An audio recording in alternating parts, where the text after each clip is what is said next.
Isang mapagpalang araw po sa ating lahat. Nandito po tayo ngayon sa Plaza Miranda, Quiapo, Manila. Saan alamin po natin ang kahandaan ng Manila Police District ngayong Semana Santa. Sir, good afternoon po sir. Sir, gano'n po ba sir kahanda ang MPD? Lalong-lalo na sir ang Station 3 para sa security coverage dito sir sa magaganap na Semana Santa sir. Good afternoon. Bali yung paghahanda namin almost nasa 2 months na to. Marami kaming mga meeting na isinagawa at marami tayong mga activity ginawa para makapag-prepare para sa Holy Week 2024, lalo na dito sa may area ng Quiapo Church kasi malaking event din to. Ang term nga namin pinalit na traslasyon.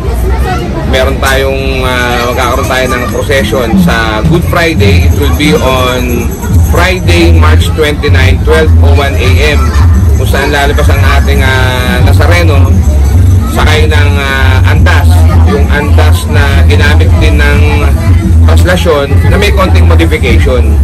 May pagbabago sa route kasi yung unang route na ginawa ng simbahan, nung nag-walk through kami,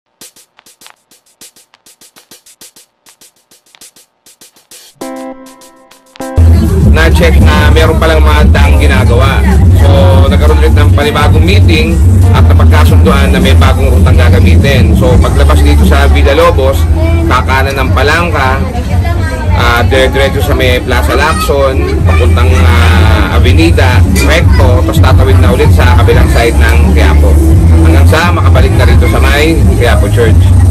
Meron tayong 13 segment na magbabantay sa buong ruta ng traslasyon simula dito sa paglabas hanggang sa makabalik ang andas.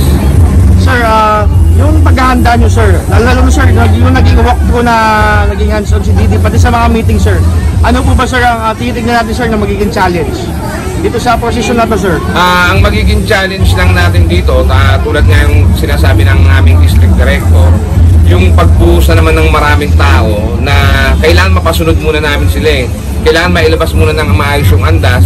Hindi naman sila pipigilan lumapit sa andas at tumila sa lubid.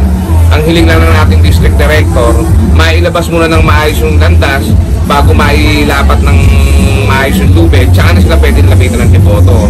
At tulad ng mga dating pakiusap, sana po walang sasapa sa andas para makita ang poon hanggang sa makabalik siya dito sa simbahan. Sir, masasabi po ba natin sir na ito all systems go na tayo sir? Yes, we are all set.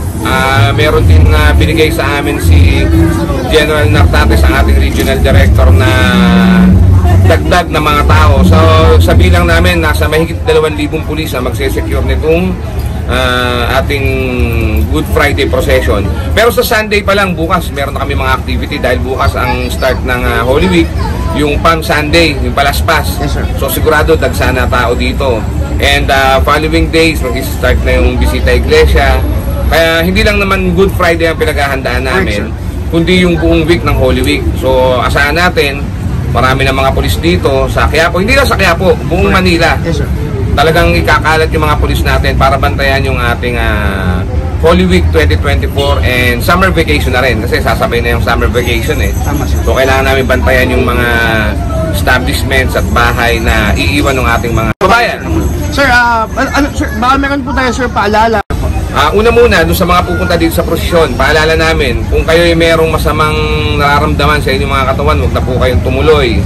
Huwag po kayong magsama ng mga bata. Huwag din po kayo magsama ng mga senior citizen dahil sigurado po balyahan na naman itong mangyayari dito sa ating prosesyon at hilahan ng lubid.